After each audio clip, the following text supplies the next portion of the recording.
What's going on YouTube? This video's been a long time coming. I haven't done a record update in a while. I think the last one I did was last summer, probably June of 2016, and I've gotten a lot of records since then, so this might be a two-part video, but let's get started and I'll show you what I've got since that time. The first one is this 7-inch Fu Manchu's Slow Ride, and the B-side, a new song called Future Transmitter. Great cover for sure. I was anxiously awaiting the day that this came out. This particular copy is on the red vinyl, and I think there was only 500 of these pressed up. There's actually a printing error too. The side that says Slow Ride is actually Future Transmitter, and the side that says Future Transmitter is Slow Ride. So that's kind of fun. I bought a new stereo since that point in time, a new turntable and a new receiver and new speakers, and I got 3 records at the time that I bought it. They threw them in for a discount price, so I finally got a nicer copy of Dress to Kill.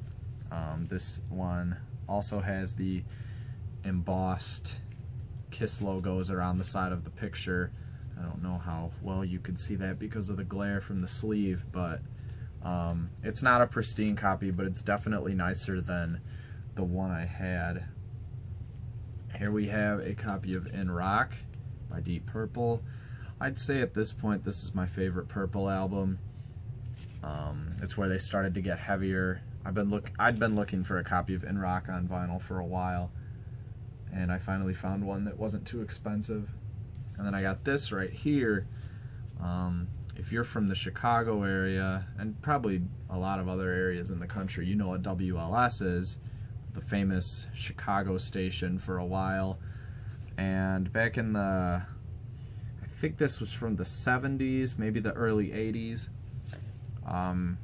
2 of the famous DJs, one of them being Larry Lujak, had a show called Animal Stories, where they would read funny headlines from newspapers around the world having to do with animals, and that's where this record comes from. And Lil Tommy, who was sort of the sidekick on the show, is actually my grandfather's cousin, I believe. So there's some sort of family lineage there, which is pretty cool. This right here is a copy of Love Gun. This is my 3rd copy of Love Gun, and I bought it, even though the sleeve is quite destroyed, I bought it because it has, of course now I can't find it, it's got the order form, the comic, and it also has, sorry about this, the paper gun, albeit slightly put together, but this is the closest I've come to finding the actual gun ever. So for the price, I couldn't really pass it up, because I wanted to have a Love Gun gun, even if it wasn't totally disassembled and in mint condition. That doesn't totally matter to me. I was just glad to have it. This right here is a Cheap Trick bootleg that I found at the same store. Samurai Rock Band. This is probably one of the best known Cheap Trick bootlegs there is. I've heard by all accounts this was recorded in Rockford.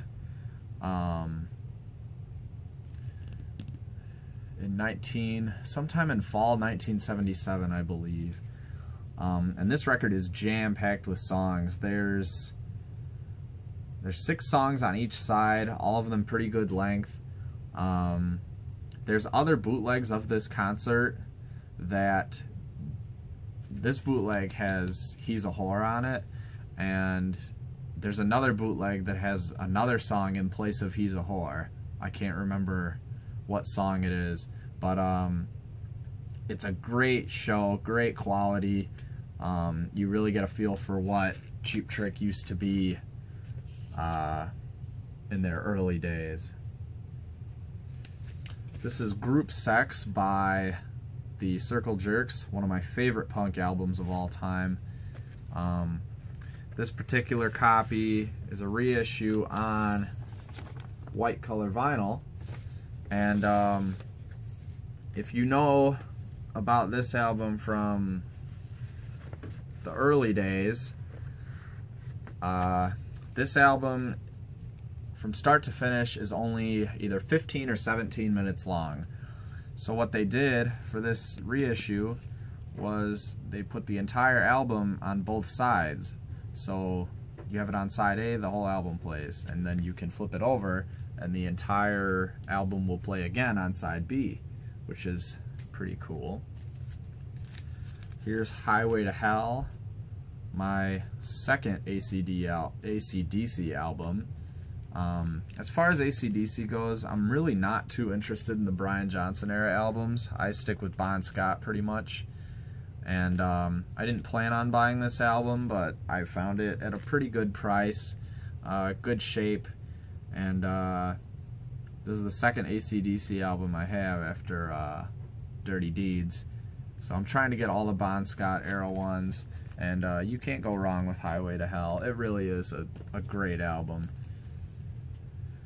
This right here is an album I'd been searching for ages, and I finally found it.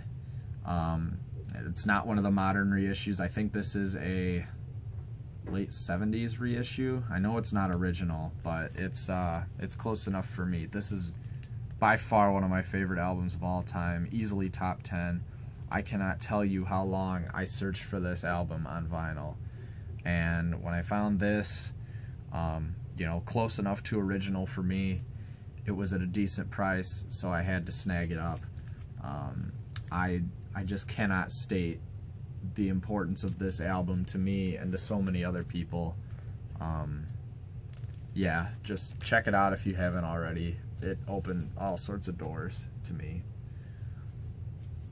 Here's an album. This is the second album from a band called Budgie, who are sort of underground proto-metal heroes. I found out about these guys quite a few years back, and needless to say, their vinyl's a bit hard to track down. This and then Bandolier, which I'll show you next, the copies that I have, are the first Budgie vinyl I have come across in stores after many years of looking. The jackets from these have got to be imports or something, because the jackets on these are extremely flimsy, like flimsier than any other American vinyl I've seen. So it makes me curious as to whether or not these are imports or not. Here's Bandolier.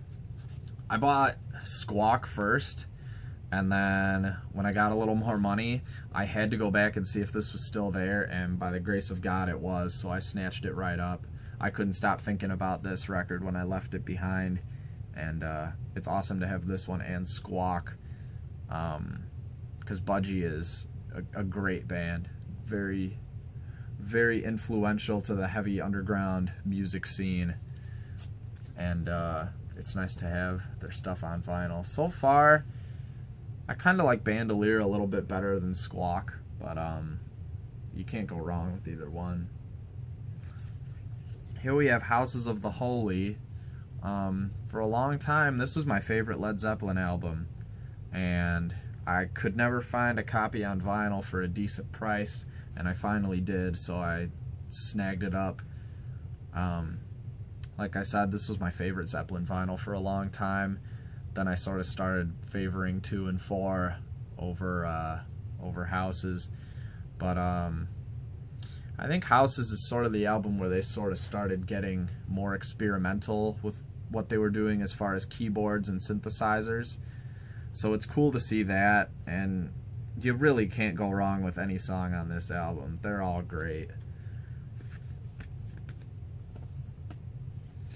This is Uriah Heep's first album. Probably one of the scariest looking album covers I've ever seen. If you take it out of the sleeve and unfold it, you get the whole picture of this sea creature thing. This doesn't hold a candle to the UK version of this cover, because that's about 10 times creepier. But it was called something else in the UK. I think it was called Very Heavy, Very Humble. And yeah, that's a great album. I'm a big fan of Ken Hensley. I like his underground stuff he did. Look up stuff he did with like the Gods, and then the one-off albums like Head Machine. That's great Ken Hensley stuff. And this is a cool album to have. It's very Deep Purple-ish. I see a lot of kind of similarities between this and early Mark II Deep Purple. And then here we've got Fair Warning by Van Halen. This is the first Van Halen album I really remember listening to when I was younger, and first getting into Van Halen and like 80s metal as a whole. When you listen to it with, like, listen to this one after listening to the first couple, this one's really a much darker album as far as the lyrics and even just the sound of the riffs. It's a much darker album, and I like it. Unchained is probably one of my favorite Van Halen songs. Here's 1984. Bought this one sort of on a whim too. I didn't really think I was going to find it, and I did for a cheap price, so I went ahead and bought it. So I have all the first, all the David Lee Roth albums besides Diver Down, which I'm not that huge of a fan of. I absolutely hate the song Jump, but you know, this has Hot for Teacher on it, some other good songs. I really don't like the song Jump. You know, say what you will, I'm not a fan. Here's the first album from Grand Funk Railroad, On Time. I started getting into Grand Funk quite a lot last winter. I never really paid much attention to them. I just sort of had a couple of their albums lying around, but I think this was the one that sort of made me understand it a little bit better, because I like them quite a lot now, and this is a great starting point. It's interesting to hear a bass heavy mix over a guitar heavy mix, which they supposedly did because Mel Shasher, the bass player, was a more skilled musician than Mark Farner was. So it's interesting to hear that sound. It's a really great album though. It's very soulful without losing any of its rockerness, and it's cool to hear that sort of a fusion. And then we've got Pleasure Victim by Berlin. I really like this album. I have a thing for 80s music, especially sort of the early 80s new wave, and this is sort of a cornerstone of that genre, I feel. And this is a really great album. It's got Sex on it, and Masquerade, The Metro, all those great early Berlin songs, and it's sort of a trip back into the 80s. I think I'm going to split this video in half. I'll do the other half of the collection in the next video.